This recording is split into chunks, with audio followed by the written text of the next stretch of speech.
Hi, everyone. It's another beautiful day, and this is welcoming all of you to the Tuesday's edition of Shagalinku. Thanks for joining us, and sorry for starting a little late, just 5 minutes late. We're very sorry about that. Sometimes you never can tell with technology.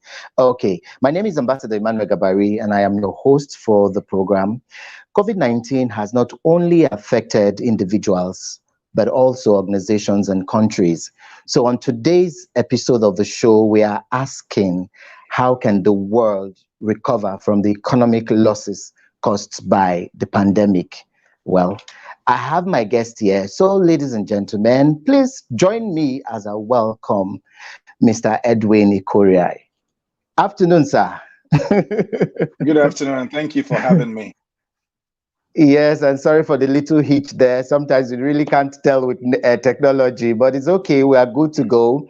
And thanks again for finding time to join us in spite of you always being busy. For our guests, for our people watching us right now, they would like to know more about our guest, and then we'll take it up from there to talk about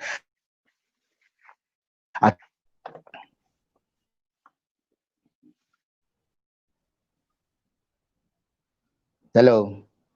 Yes, I think you caught out a little bit there. I don't know if it is connection.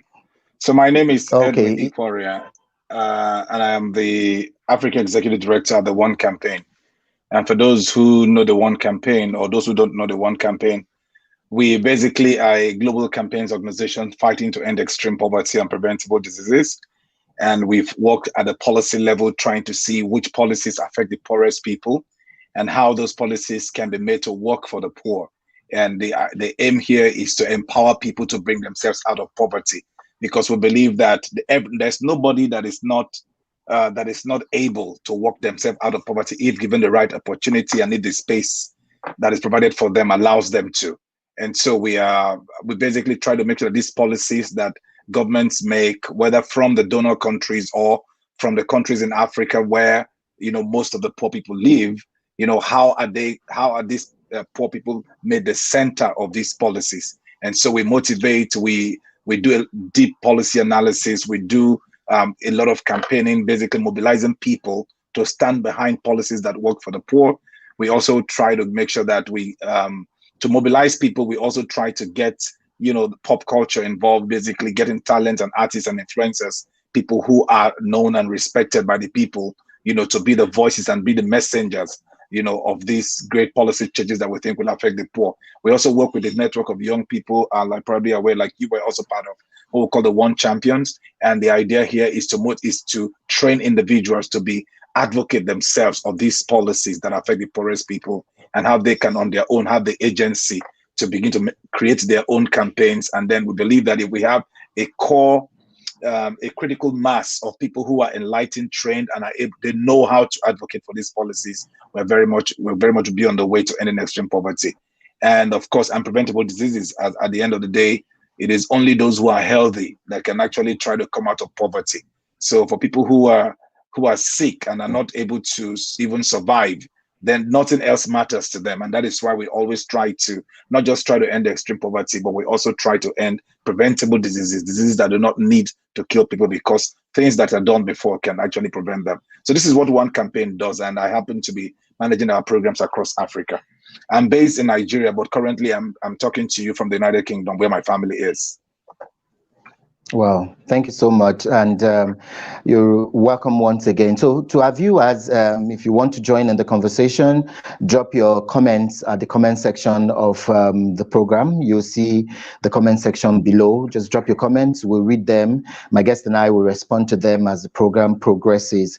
You can see that he's well grounded in our topic of discussion for today. So, sir, let's even start with the basics. How bad is this whole thing? Because people keep saying we're living the new norm and all that, and everyone is also taking into cognizance that a lot of jobs have been lost.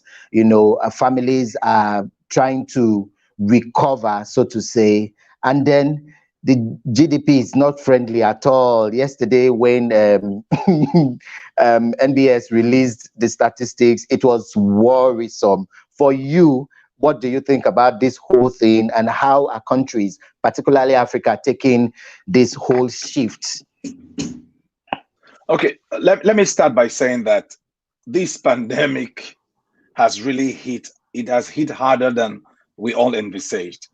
But the good thing is that for the African continent, it has not really hit in terms of the health, the proportion of health destruction health-wise that we were all afraid of. So basically, hospitals were not really overrun, hospitals were not overwhelmed, you know, the number of deaths relatively, you know, relative to the number of people who got infected is still really small compared to the rest of the world.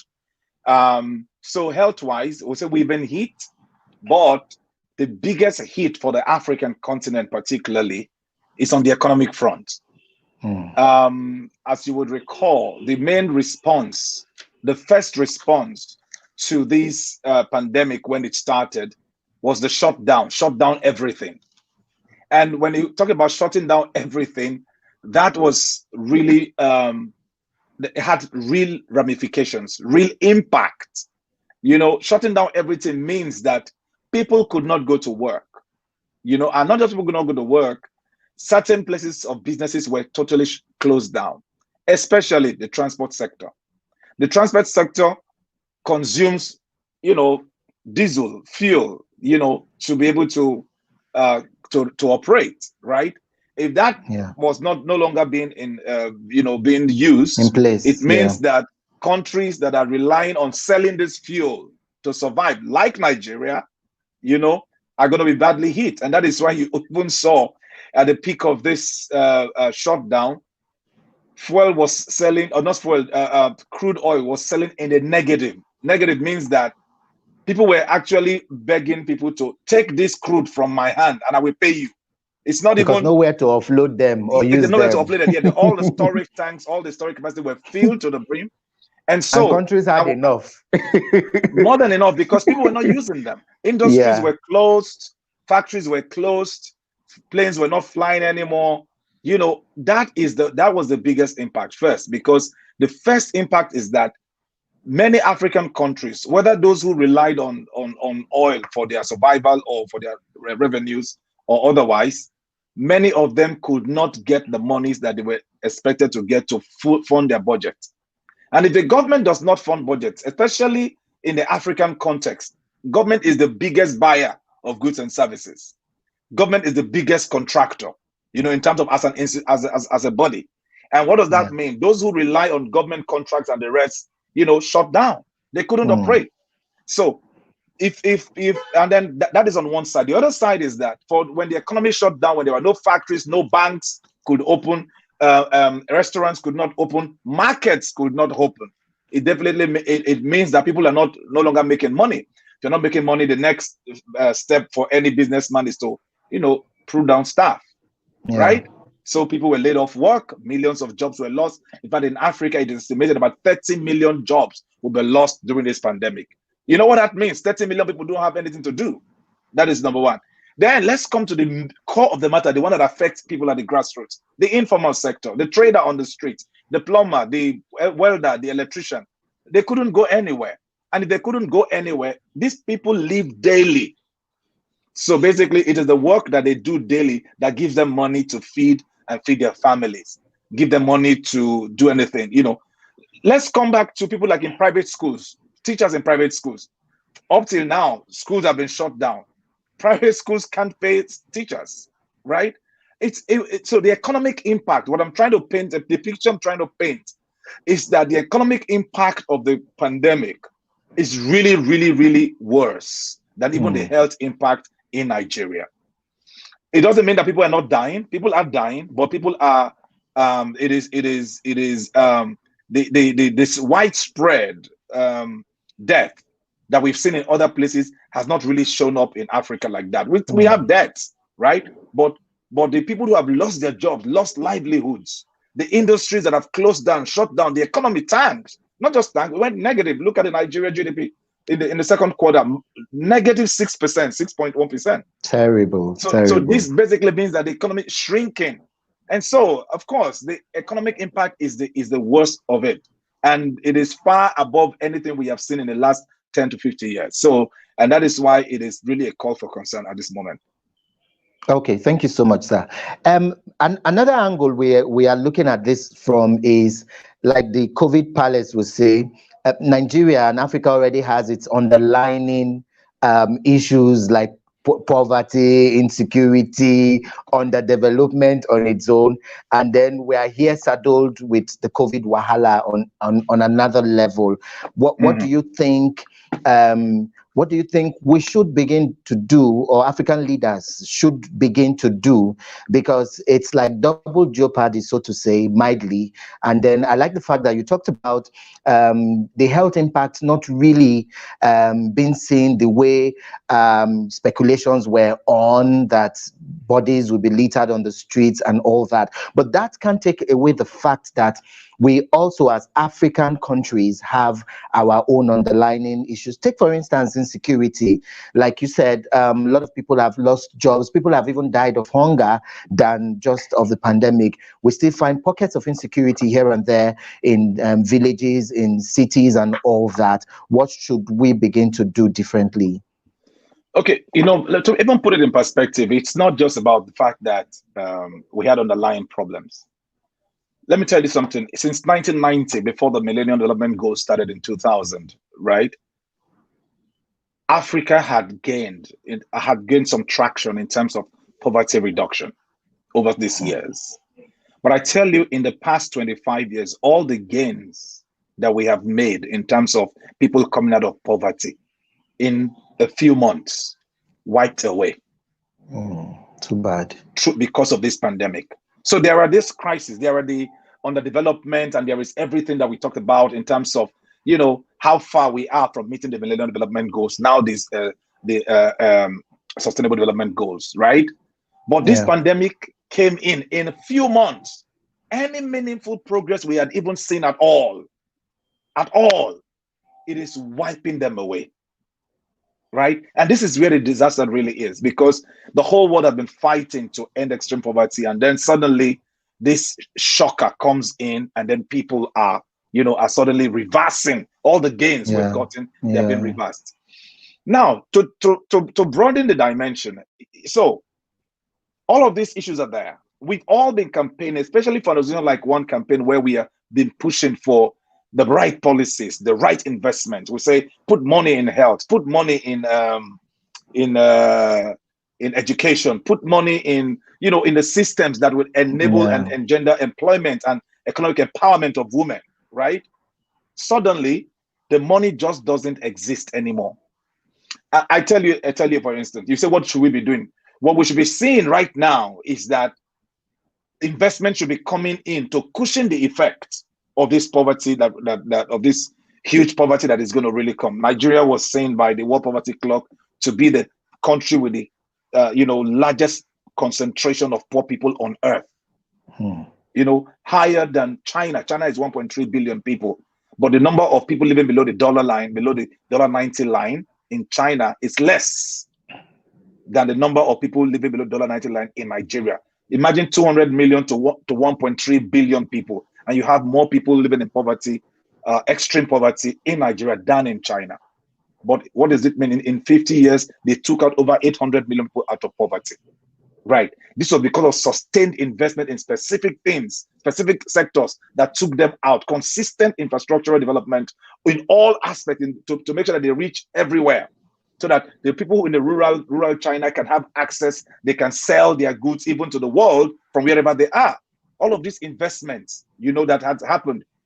These are the same investment we've been expecting to happen within Africa to take us out. The agenda 2063 that the African Union has put in place also envisage this kind of investments to happen in specific strategic sectors. But suddenly, there is pandemic.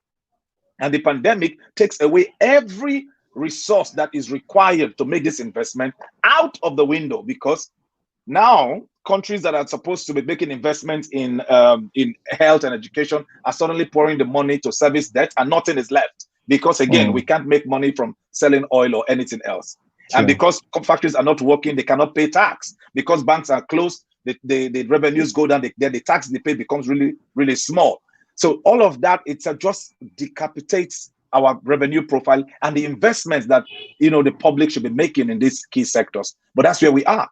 Okay, so it is really complex. It is really complex, and that is why right now, because it's an external shock that nobody was preparing for, and I've said this many times, nobody can be very prepared for this kind of shock, and that's where we found ourselves. It's an external shock. It's what we have seen, so we have to begin to readjust ourselves globally. Otherwise, we will continue to deal with this, very terrible situation. Okay. In case you just joined us, you've missed like 15 minutes of the show. It's a Tuesday's edition of Shagalinku. It comes your way every Tuesdays and Saturdays, 2 p.m. West African time. And then we talk about issues that affect humanity. Today, we're looking at what countries can do to cushion the effect and also maybe find ways of how they could come around economic-wise of their losses and all that. And I have with me a special guest today, my very special guest. And we could do all that. My guest is Mr. Edwin, based in Nigeria, but right now just streaming with us from the United Kingdom. You can drop your messages now and we'll be reading them. This one is from Judith Itwa, and it says, keep it up. I got this other one here from Nelson. Nelson is one of our regular viewer from Ghana, Accra precisely, and it says, wow. And this is from Karim Jackson in the Philippines island, in Asia. He says, please help us read this, sir. It says, yes, so true. Yeah, it said, yes, so true. Post-pandemic issues are huge, but there are some opportunities and the wonderful lifestyle changes. I agree. Okay. Yes, that's one of our very, very regular one from viewer from the Asian country there. Another one is, yes, please do help us read and respond.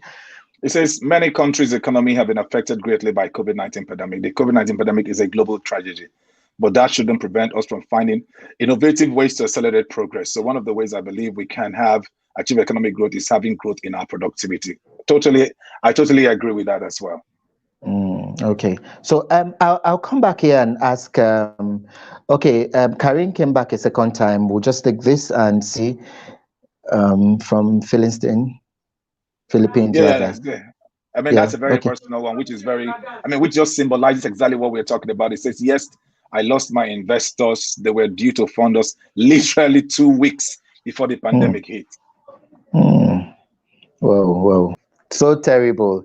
I was going to ask you what countries can also begin to do to see how they can integrate. But let's even come back to the grassroots people, the people who are affected.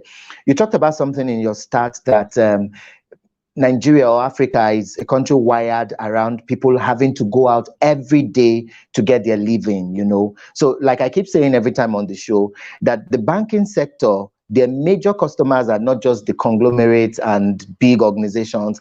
It's that Kose woman who has to sell akara every morning to feed her children, that brings a link that connects and others, So yes. Where is the place of individuals now? Because yes, you hear about the new norm and all that. Sometimes you hear of policies and you ask yourself again, are these policies really people friendly? Can the masses, can the citizens from the grassroots, we hear talking about GDP and all that.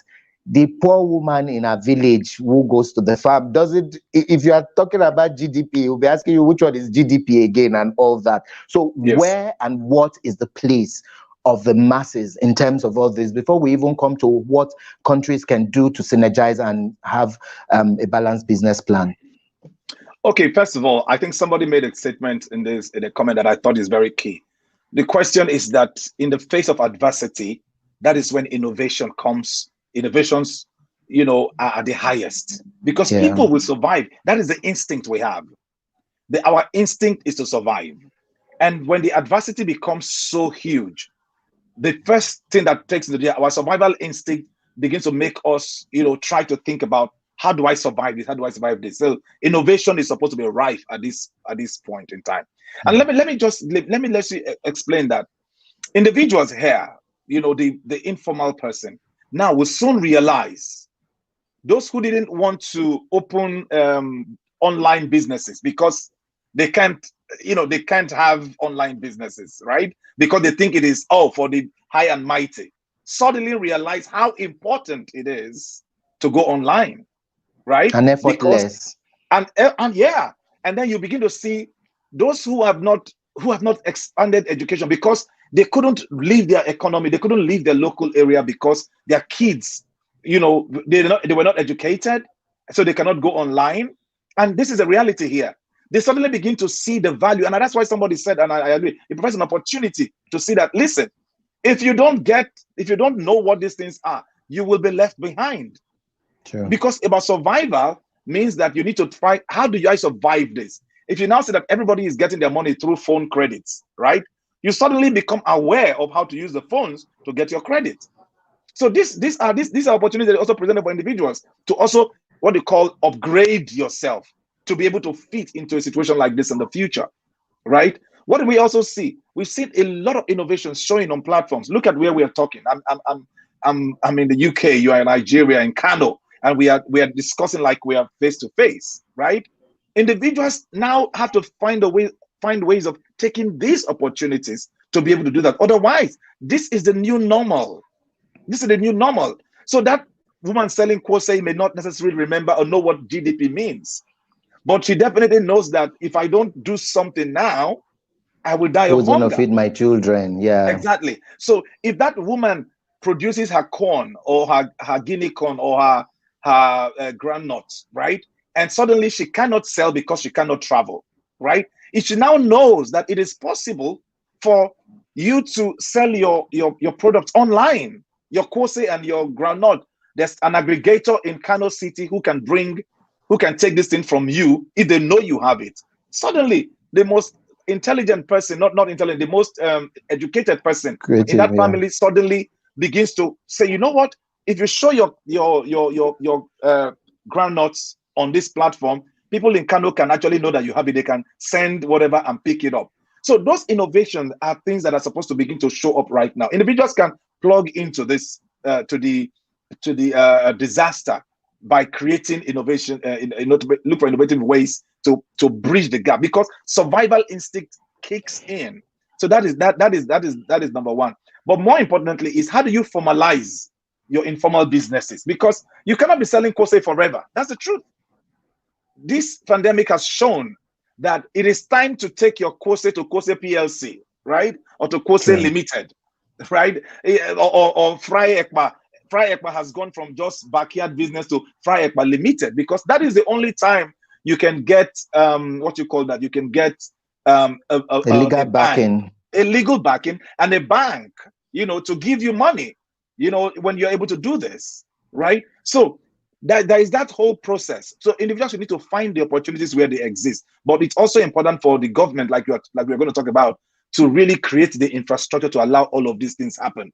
And that is why for Nigeria, for instance, I'm very happy with the new Kama Act that tries to reduce the stress of business registration and all of those things, so that individuals can actually own and register their business with the least effort, without all the middlemen.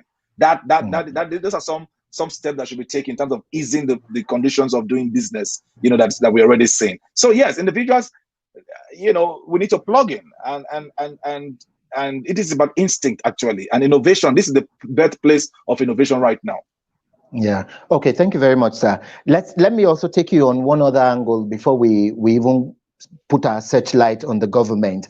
Yes. In your field work, which I know you've done so well in, do you think women and youth have really harnessed their potentials? Because one thing is for government to have policies. One thing is to also have enabling environment. Another is for the people to be able to tap into that opportunity. I like the fact where you talked about one can't sell akara forever. At some point you need to have a legal backing and all that. Are young people sometimes, are they not too laid back for the change we clamor for? Yeah, so yes, the government has their issues, but like they also say, if you don't throw yourself at opportunities, it may never come into your bedroom and look for you. Sometimes when we talk with women as well, we find them say, oh, my children are making me not to go to the next level. Oh, my husband is not allowing me do this. And then for young people, you see them say, I didn't have a parent who was ready to send me to school. We could give 1,001 reasons why we can't succeed. But are we not also, as young people and women and all of that, not also taking steps so that when government even brings the legal backends or an enabling environment, things can thrive? Are young people also doing well for you during this pandemic? Okay, let me put it this way. So it depends on the individual. You cannot force prosperity on certain people, no matter what you do. There are, you can give ₦1 million today to 100 million Nigerians today. And at the end of the year, you will still have poor Nigerians and rich Nigerians. So that is basically on the individual level. So the way people see opportunities, are different. Individuals have their difference. The way I saw my opportunity, I mean, my parents were not educated, but they prioritized education. So, but there are people who, even when you're put in school, will not go to school to study, right? True. They will go to school to do other things, right? Some could get carried away, by other distractions. That is not the reason why they're in school. That there's nothing you can do about that. Even the Bible, the Holy Book says the poor you will always have, right? It is not like they are destined to be poor. But the question is that how do you, as an individual, take opportunities when they come your way? And how motivated are you to harness the opportunities when they come your way? We all suffered, and that's the truth. And when I say, when you're selling Kose, you cannot be selling Kose forever. We've all done that. We've hawked. In our time, we didn't count those things as suffering, but we knew that, what? This cannot happen forever. We're going to go to the next level, right? So it's about your attitude, it's about your mindset. And so you will hawk for a while, you will raise the money, you will save. We talked about responsible savings, safe savings and responsible borrowing, which is one of the reasons why microfinance institutions were put in place. So if you cannot get into a big bank, you can at least go into a microfinance bank. You can do Esusu. People do that. Our old people did that, right? So my point in all of this is that young people and women have some real challenges, and we must acknowledge that. So one of the things we do at One Campaign is to advocate to dismantle all the structural barriers that work against women, or women's economic empowerment, and young people, to give them opportunities and access, right? So we really work for policies that dismantles all those kind of barriers. Now, the question is that when these barriers are dismantled, are you able to step out of your current predicament and take up the opportunities that present themselves? Some would tell you that the opportunities are not enough, they're not many, or they're not they're not going round. The question is that it depends on how you see, what you see as opportunity. It depends on where you want to start from. If you're looking to start driving a car, 2 years or 3 years after graduation, you want to buy the brand new Mercedes, you would always think you are suffering, and you will not see the small opportunities that are in front of you. You will not learn a new language. You will not, improve yourself. You will not invest in yourself. Instead, you'll be looking to be like some people. And these are the challenges that we have. And so, but I would say that let us come back to the rational man, the rational young man. If he sees that the structural barriers to his access to opportunity has been dismantled by policies like ease of doing business, they have made it easier to register business. And there is an institution that is considering innovative ideas for sponsorship, the Bank of Industry. I'm giving Nigeria an example because I know most of the audience are in Nigeria, right? All of these are examples that people begin to look at themselves to say, how do I plug into this? How do I get into this? If you're not asking those questions, you also ask yourself, how do I reskill myself? Maybe you graduated for 10 years and you see that, man, in the places that, in the opportunities that are coming your way are not the opportunities that are available here. But there are opportunities in other sectors. I've seen many who have gone back to start learning a trade. I run a fashion house. I work at One Campaign. But what I'm putting on was done by my business, right? Because I saw that, you know what? You need something else to be able to make ends meet. So you talk about tailoring, right? So why would I go into tailoring if I think, oh, I have 3 master's degrees, so I should not be? Those kind of that attitude is what defeats young people, and even for women as well. If we dismantle the structural barriers of work without pay at home, and then we keep them within the cultural norms of women must not be seen or they can only be heard, those barriers we can deal with, and this is the things we're advocating for. Let's bring down those barriers. Then what does the woman do? She invests in herself. right? She thinks, man, I can improve the income of my household by getting involved in this and getting involved in that. Those are the things we can do at the individual level. The pandemic presents a great challenge, but it also presents the opportunity to really rethink, what is the future looking like? First of all, what we've seen now, first of all, the bottom line is that without health, there is no economy. I think that at the policy level, many countries have begun to realize that without health, there is no economy. And then the health challenges does not discriminate your wealth status. You know, we've seen that. And that is a reality right now. So even the people in the policy space who are supposed to make these decisions for the right investment in the health sector are beginning to see that when a time is coming when you cannot run anywhere. And so you have to face the challenges in your country. And so that investment is coming. So that's an opportunity for us. And then also another opportunity we've seen is this, that some of the investment that were made by the time this pandemic started, I think we had only 1 or 2 labs in the country that could do real PCR tests for COVID. But today they are close to 50, right? Within a few months, they're close to 50 because investments were targeted and were made into testing capacity. So what I'm saying in a sense is that there are challenges and there are opportunities, but individuals have to take them and policymakers have to also take those opportunities.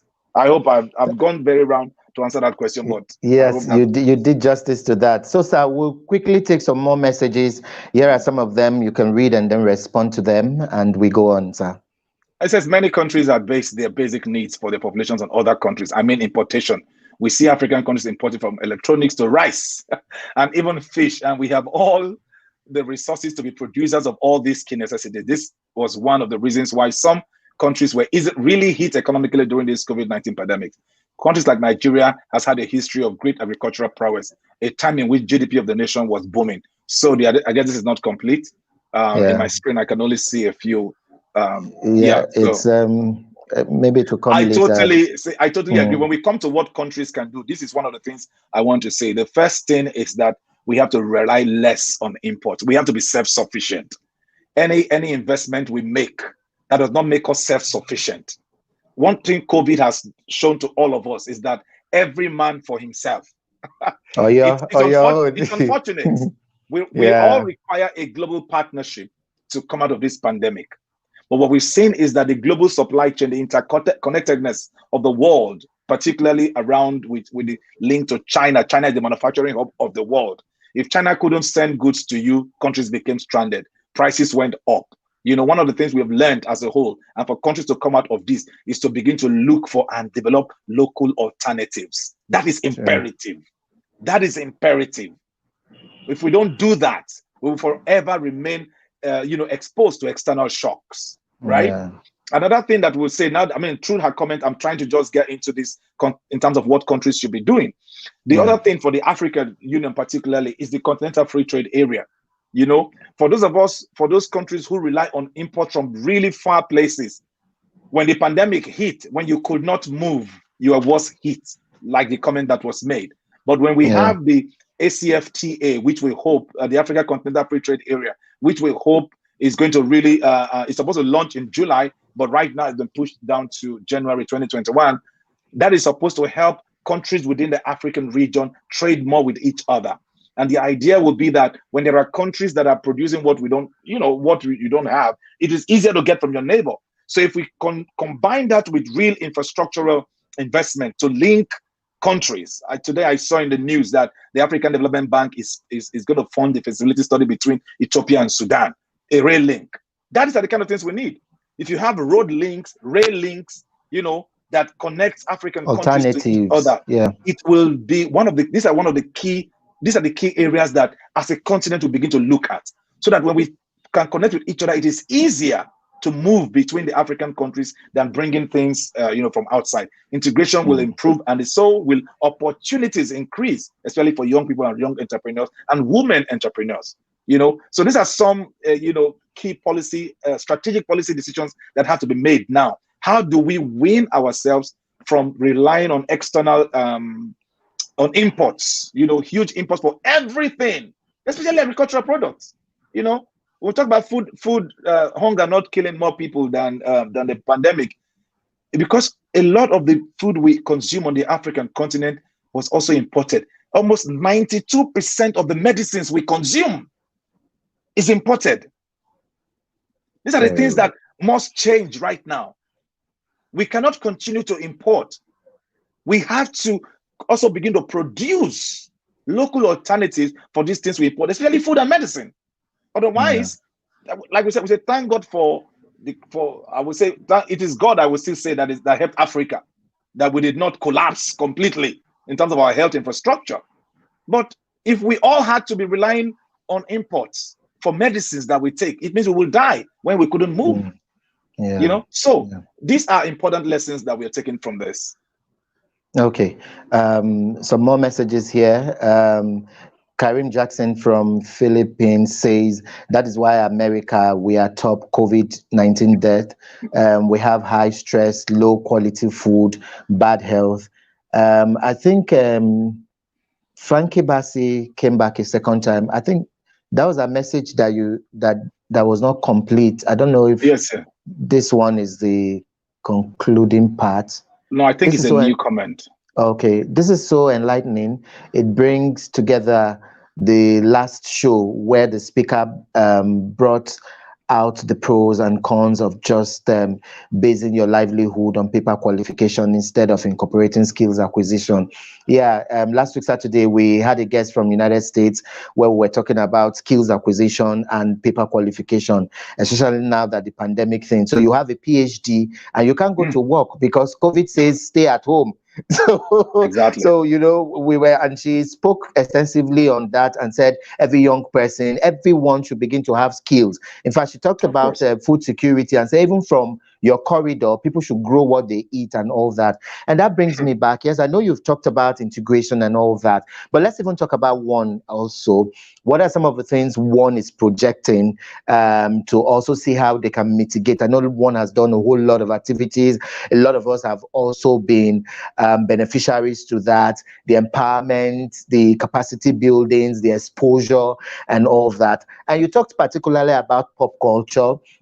And we've seen that is another angle where people are beginning to see their celebrities and stars come to talk about COVID-19, come to talk about health, safety, and all that. So what is one doing in also projecting to mitigate? Because like you said, it's a new norm. Even when vaccine finally lands here, it will still take a while for people to begin to settle down, eventually. So what is your take and what is one doing concerning all that?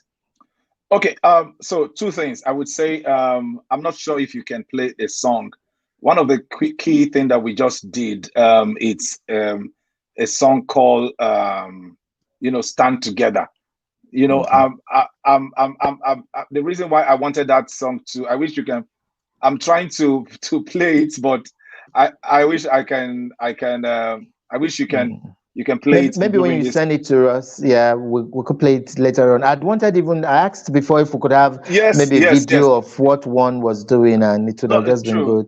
No, true. I just also share the link with you. I think the key thing, so there are different things that one has been doing during this pandemic. The first one is we try to call attention that this COVID-19 does not know boundary. That is number one. Sure. It does not know America. It does not know Europe. It does not know Africa. It does not know Nigeria, Benin, Togo, whatever. It crossed the whole world. Within a few months, every single country on earth had experienced COVID-19, right? And so one of the things that we thought is important to clarify, to amplify in the whole world is that, listen, it's a global pandemic and requires a global response. National response, my country first. I mean, we know people are trying to protect their own citizens, but the truth about it is that if you eradicate the pandemic, the virus in the US or in Germany or in the UK, if you eradicate them, there is no way you think you are safe. Sure. Right?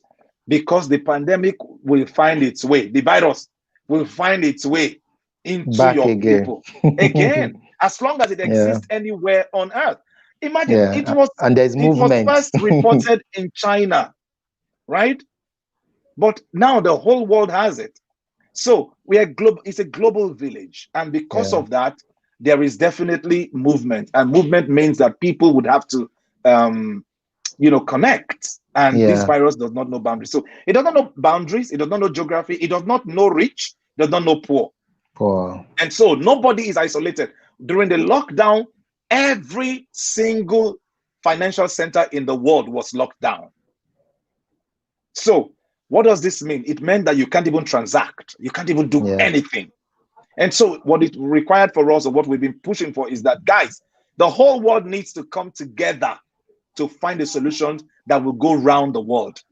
Otherwise, we will not be able to solve this problem, right? So that was the first thing we started, calling for a global response. That has not taken the shape that we expected, because many countries are still on their own. But on the African front, we're so excited that the African country thought about it together.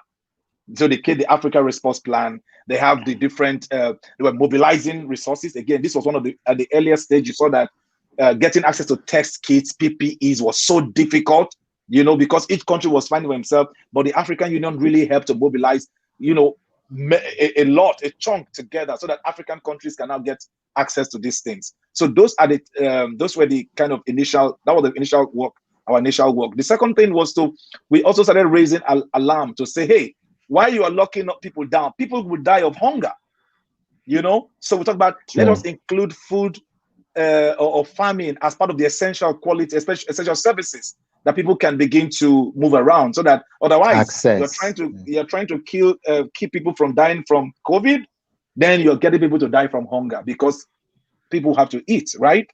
And so these are the things we've done here. Then we've been calling attention to the main policy response. Basically, I talked to you initially at the beginning to say that African governments particularly have been badly hit, because the liquidity, the finances they need to invest to take care of these issues, particularly on the economic front, is not just there. For instance, I tell you, in the first quarter of this year, just like we got the GDP figures for second quarter, in the first quarter of this year, when the budget office released the figures of revenues and expenditure, the federal government total revenues that they got allocated to the federal government, they spent 92% of that money on debt service. 92%.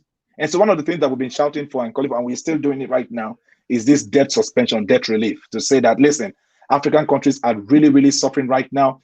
These countries that we are owing money, not just countries, multilateral development banks and private creditors that we are owing money, should really put a pause to say, you know what, nobody expected the pandemic. If I'm owing you, Emmanuel, if I'm owing you right now, and then suddenly, if you gave me money to do X, Y, Z, and then suddenly I cannot do it, or I am sick, right? If you don't wait, if you're not patient, I will definitely lose, because if I lose my life, you're not going to get your money at all, isn't it? And so we are basically saying those who have borrowed money to African countries should at least put a debt standstill. And this is one of the things that we put to the G20. The G20 have basically started what they call the DSSI, the Debt Service Suspension Initiative, for which many African countries are qualified. So that countries have to now apply to say, we want to suspend debt repayment for now, our debt servicing costs, so that we can find some leeway to be able to attend to issues locally. All these developed countries have spent trillions of dollars and pounds to take care of their citizens. In some countries, they are paid as much as $600 per person for more than 1 million people. Every month they will get it. Every week they will get in this check to be able to reduce the impact of no work. Those who have contacted, who have lost their jobs, are already claiming unemployment benefits. This can't happen in Nigeria. It can't happen in any African country as we're speaking right now, because everybody will, the government just doesn't have the money. So those are the kind of things that are happening that we've been pushing for. This is what one has to do. This policy front, we've been trying to call attention. And then, like the song I shared with you, is that we've been trying to just get people to know that we will come out of we try to inspire people to say we will still come out of this, but it requires that nobody is safe. We must get the message to all policymakers that nobody is safe until everybody is safe. Until disease goes away from every corner of the earth, no country can claim that they are free from it. So those are some things that we've done. Of course, like you already know, there are other things that we've been pushing on before this pandemic hit, but I just wanted to focus on what we've been doing during this pandemic. Wow. Okay, we're wrapping up now, unfortunately, but I know we might have find time again. Maybe when you return to Nigeria, we might find time again to do a part two. But let's take some more messages here. Please help us read this and see if you could respond to it. Okay, says this is very engaging, Harry. Harry, I see you. This is very engaging, a delight to watch. The pandemic should be an opportunity for Africa, for the African continent to look inwards. Nigeria, for example, is crawling with huge reserves of natural deposits. This is the time for the government to invest in critical sectors that have direct impact on poverty reduction.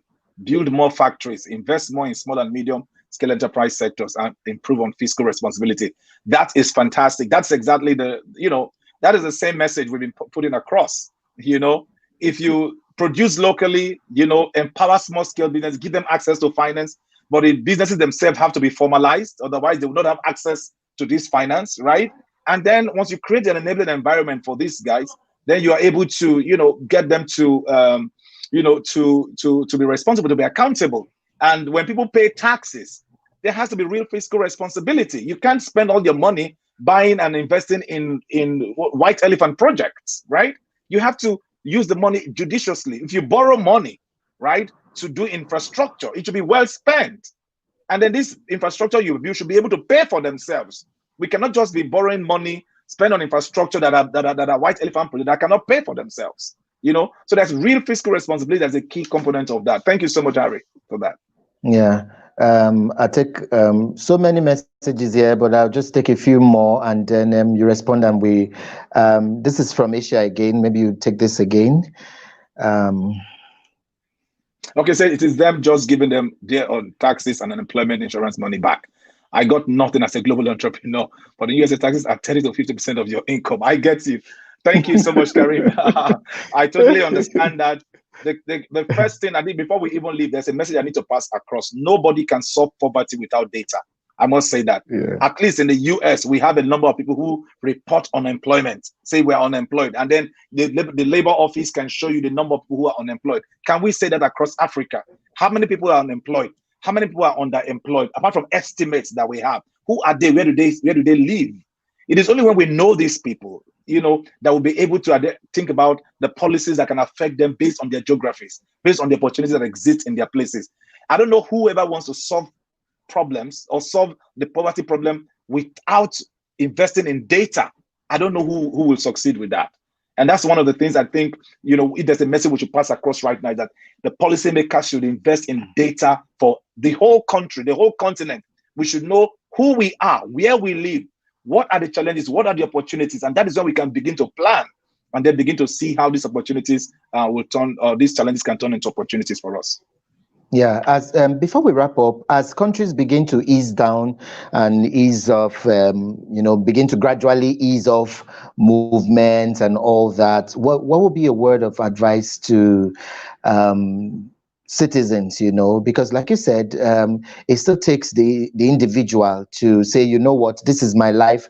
I'm on my own when it comes to all this. So what should people begin to do as we gradually ease off movement and all that?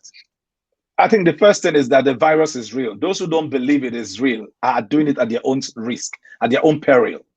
The virus is real. So let us not think that, this is propaganda. This is there are tons of conspiracy theory. Yeah. That is going on. The truth is that the virus is real until you're sick.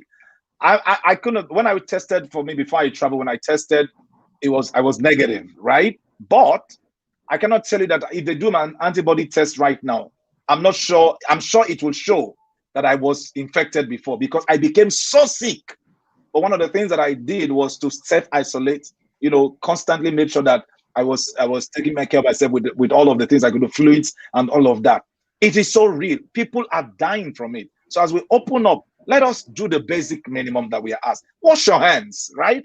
Wash your hands, because the funniest thing is that this disease can be dealt with by soap. It's as simple as that, right? Yeah. This virus can be dealt with soap. So wash the hands, right? Wear a face mask, not for yourself. As I was coming to the UK this time, the guy who was sitting next to me took out his face mask. I screamed. I said, listen, for yourself, please put your mask on. Sorry for crossing over. Put your mask on for my sake. I'm going to meet my family, right? And so I can't go and get infected by somebody who doesn't want to wear a mask. For yourself, if you don't want to, for others, put a mask on. It is real.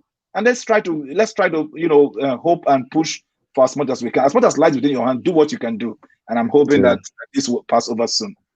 Wow. So on a final note, what will be your last word of advice to everyone? Everything that has a beginning has an end. It will also, this one too will end. But let us try and make the most of the opportunities that come our way. Thank you very much. Well, it's been very insightful. It's been, with Mr. Edwin, you never can get it wrong. We could go on and on forever. And thanks to everyone who joined us, everyone who watched. The program has been running on both YouTube and our Facebook page, and the videos will be here to watch after the show, so you can still share it. If you missed out, if your country zone is different from Nigeria, it will still be here to for you to watch. I want to sincerely thank Mr. Edwin Ikhuoria for having time to join us, and till we see you all on Saturday for a fresh episode of Shagalinku. My name still is Ambassador Emmanuel Gabari, urging you to have a blessed day and enjoy the rest of your Tuesday. From all of us here in Kano, Nigeria, we say thank you all and bye-bye. Thank you for having me.